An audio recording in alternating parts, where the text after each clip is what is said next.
জালে পড়ে অনেক দূর পাগল বিজয় বলে এ যে আমার সকর্মের কুশল সকর্মের কুশল অনেক দিনের হারানো শোক অনেক দিনের হারানো শোক মরমে গুলগুলিয়া জীবন ভরে দেখলে রে তো দুনিয়ায় জীবন ভরে দেখলে রে তো দুনিয়া কয়েকখানা প্রশ্ন আমি করেছিলাম এক এক করে দিয়েছে তাহার সমাধান আরো কিছু জানতে আমার আছে কিঞ্চন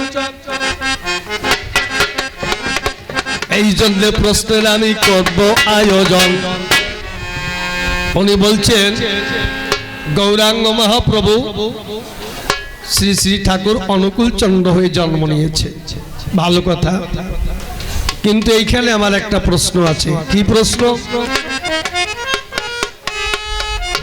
চার যুগে চারটে অবতার সত্য যুগে ছিলেন হরি তিতায় রামধারকধারী দাপারাতে কৃষ্ণ ভগবান কলিতে গৌরাঙ্গ মহাপ্রভু হলেন আগুয়ান শাস্ত্রে কি প্রমাণ সত্য যুগে মানুষের পরমায়ু ছিল 1,00,000 বছর তখন ধ্যান করে ঈশ্বর প্রাপ্তি হতো দাপার যুগে জীবের পরমায়ু ছিল 10,000 বছর তখন যাগযজ্ঞ ক্রিয়া দ্বারা ঈশ্বর প্রাপ্তি হতো ত্রেতা যুগে আর দাপার যুগে ছিল 250 বছর তখন সেবাচর্যা দ্বারা ঈশ্বর প্রাপ্তি হতো কলির যুগের স্বল্প আয়ু তাই তো মহাপ্রভু যা কোন যুগে অর্পণ হয় নাই সেই ধন নিয়ে এলো সচির নিমাই তাই শাস্ত্রে কি লিখেছে অনার্পিত চরিঞ্চিরাজ কোন অবতীর্ণ কলৌ সমর্পিত উন্নত জলস সভক্তি ছিয়ম মানে সত্য ত্রেতা দাপার এই যে 3 যুগে যা অর্পণ হয় নাই সেই জিনিস নিয়ে এলো সচির নিমাই তাহলে তিনি যদি আবার ঠাকুর হয়ে জন্ম নেয় তিনি তো সব দিয়েই গেলেন আবার কেন এসেছেন এই জগতের গায়ে কি দিতে বাকি ছিল বোঝাবে আমায় সেই তত্ত্ব ঠাকুর সে করে গেল গান তাহার একটা দিবে তুমি ভালো সমাধান মহাপ্রভু তো সব দিয়ে গেল তিনি আবার অনুকূল ঠাকুর হয়ে জন্মালো তাহলে তখন কিটুক বাকি ছিল কিছু অবশিষ্ট কাজ বাকি না থাকলে কেউ আসে ও বাবা জমিতে যারা কাজ করতে যায় প্রথমে জমিতে কাজ করে কিছু বাকি থাকলে পরের দিন আবার যায় যেটুকু কাজ আজকে সারবো তাহলে ওনার কি কাজ বাকি ছিল সেইটা দিতে আবার হলো এই একখানা প্রশ্ন দ্বিতীয় প্রশ্ন আমি জানিবার চাই এই যে দেখো ইষ্টভীতি কোন যুগে নাই এই যুগে ঠাকুর করিলেন দান এর কি ছিল যে এই জগতে প্রয়োজন কি কারণে ইষ্টমূর্তি ঠাকুর বলো দেয় এই তত্ত্বখানা তুমি বোঝাবে আমায় 2খানা প্রশ্ন তারে করিলাম দান দেখি কোন ভাবে দেয় এসে এই প্রশ্নের সমাধান তবে দেখে আমি একটা কথাই দুঃখ পেয়েছি তুমি আমার গুরু ভাই আমি ভুল করেছি কিনা তুমি ভুল করেছি সেটা তো আমিও জানি না তুমিও জানো না তোমার কাছে আমি জানতে চেয়েছি তুমি কি সঠিক রাস্তায় গেছো যদি যাও তাহলে তো আমাকে নিয়েও যেতে পারো তাই না কি দাদা খারাপ বলেছে ওনার রাস্তা যদি সঠিক হয় তাহলে আমাকে তো এসে বলতে পারে ভাই তুই আমার সাথে আয় কি বলা দোষ আছে নাকি তা উনি আমাকে হাফ টিকিট বললো কেন এইটি আমার দুঃখ এর মানে কি জানেন মানুষের ত্রুটি নিজে কেউ স্বীকার করে না ব্যক্তিগত ত্রুটি জারি থাকুক না কেন সে স্বীকার করবে না পরের ত্রুটি ধরিবে না এই জন্য একটা গল্প মনে পড়ে গেছে গল্পটা বলতাম না ভুলি ভাই প্লাস মাইনাস করতে চলে গেছে এই জন্য একটু সময় কাটাতে হবে গল্পটা বলছি পরের ত্রুটি ধরা যায় নিজের ত্রুটি স্বীকার করা হয় দায় একজন রাত কানা জামাই রাত্রি বেলায় চোখে দেখে না কোন এক কারণে শ্বশুর বাড়ি রাত্রি বেলায় চলে গেছে কিন্তু শ্বশুরের যে গৃহঘর ওইটার খুঁজে পায় না চোখে তো দেখে না ওই গরু যে ঘরে বাঁধা থাকে ওই ঘরে ঢুকে পড়ছে কিন্তু ওই ঘরে ছিল একটা এড়ে গরু নতুন লোক পেয়েই চিৎ করে ঠাইসে ধরেছে সিং দিয়ে, আর উঠতে পারে না, ও নিচে বসে দাবাদাবি করছে। ওর শালা সুমিন্দিরে ভাবলো চোর ঢুকে গেছে গরুর ঘরে। ওরা এসে অন্ধকারে বাড়ুনো শুরু করে, চোর মনে করে ঠ্যাঙে বাড়ুয়, হাতে বাড়ুয়। একটু পরে শাশুড়ি হারিকেন ধরে নিয়ে গেছে, গিয়ে দেখি চোর কেমন একটু দেখবো, যাই চোর দেখতে গিয়ে দেখে যে আমার জামাই।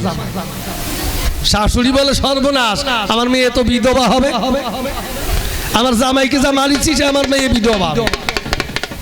তখন যদি ওই লোকটা স্বীকার করে যে আমি রাত্রে চোখে দেখি না, ভুল করে গরুর ঘরে ঢুকেছি, ঝামেলা মিটে যাবে।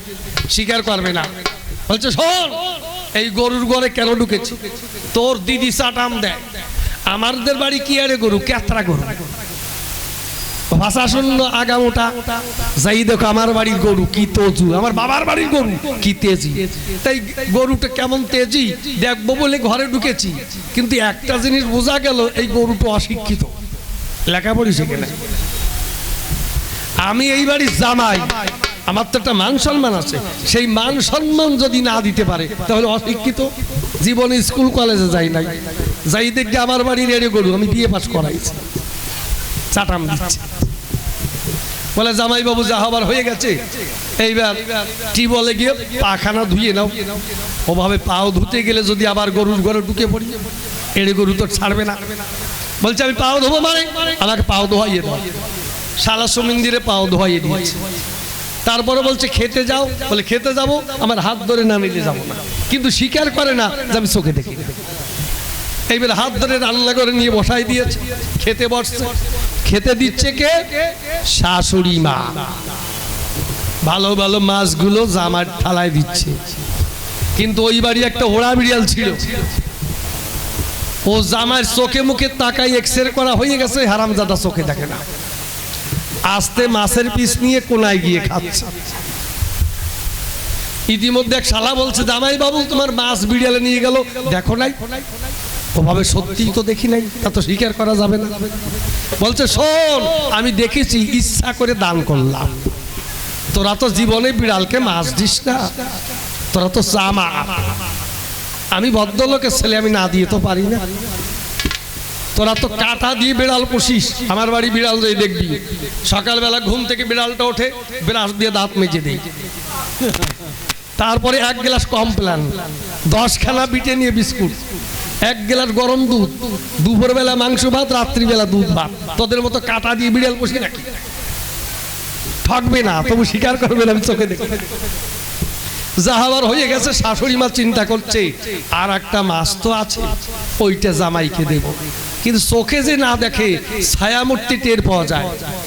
যেই শাশুড়ি মা উপর হয়ে মাছ দিতে গেছে, ও ভাবি যে শালার বিড়াল তো আবার এসে গেছে, ঠাস করে চর মারি দিয়েছে।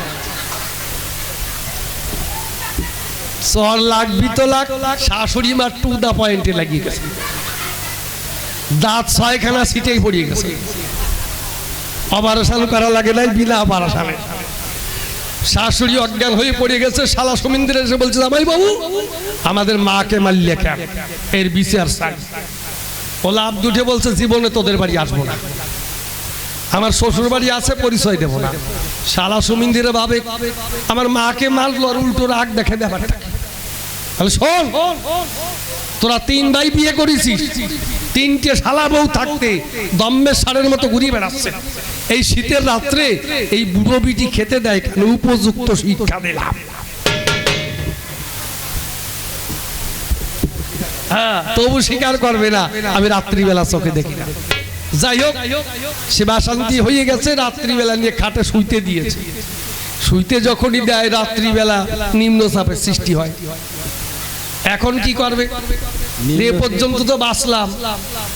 যাই হোক, কোন রকম হাত দিয়ে খুঁজে খুঁজে দরজা পেয়েছে।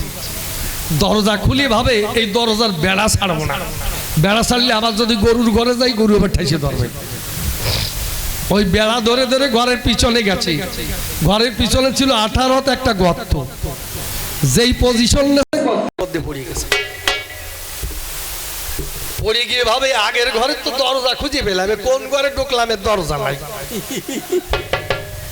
চুপ করে বসে আছে।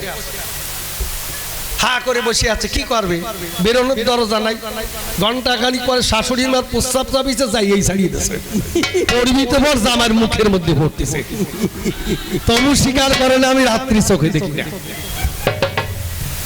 এখন আমি হচ্ছি তবে আর একটা গান গাই আমি চলে।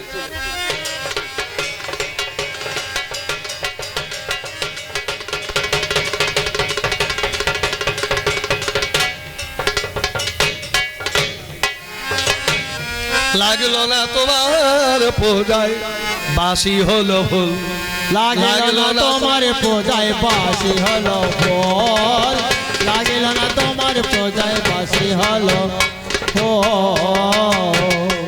ওই আমার সাধন ভজন মন্ত্র জপা, সাধন ভজন মন্ত্র জপা, সাধন ভজন মন্ত্র জপা সবই হলো ভুল। আর বাসি হলো ফুল, লাগলো না তোমার পূজায় বাসি হলো ফুল। যে ফুল লাগে তোমার পূজায় সে ফুলের মুকুলে শুকায়, যে ফুল লাগে তোমার পূজায় ও ও ও যে ফুল লাগে তোমার পূজায় সে ফুলের মুকুলে শুকায়। বল গুরু কি হবে বলকে উপায়, হবে উপায়, বল গুরু কি হবে উপায়, সব হলো নির্ভুল। আর বাসি হলো ফুল, লাগলো না তোমার পূজায় বাসি হলো ফুল, লাগলো না তোমার পূজায় বাসি হলো ফুল। মজিয়া সংসারের মায়ায় ভুলে আসি তোমার রাঙ্গা পায়ে, মজিয়া সংসারের মায়ায় ভুলে আসি তোমার রাঙ্গা পায়ে। বল গুরু কি হবে উপায়, বলকে হবে উপায়, বল গুরু কি হবে উপায়, পাই না কোনো আর বাসি হলো ফুল, লাগলো না তোমার পূজায় বাসি হলো ফুল। কাম নদী প্রেম ভুলে পুজলে বলে তুমি দয়া করো তারে, প্রেম ভুলে পুজলে বলে তুমি দয়া করো তারে।